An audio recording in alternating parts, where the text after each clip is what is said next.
I just realized that I live in the Garden of Eden, where pomegranates flourish all over the place, like full on. This is literally 10 to 20 feet from my front door. Pomegranate tree. I really didn't understand that it starts off like this. They're flowers, little flowers, okay? And then, as the flower grows,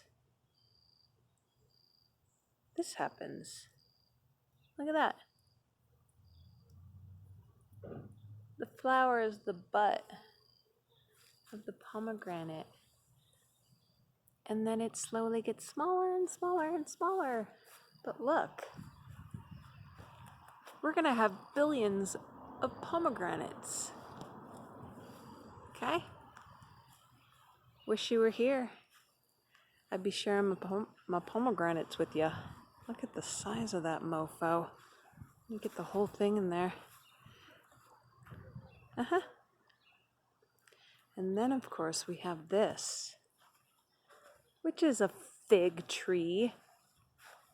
And it's covered in figs. I'm pretty sure this is the first year that it has produced les fig. Look at that. Yes, sirree, Bob. Figalicious. Figtastic. Pomegasma. Okay, I'll stop now. But seriously, folks, I live in the Garden of Eden.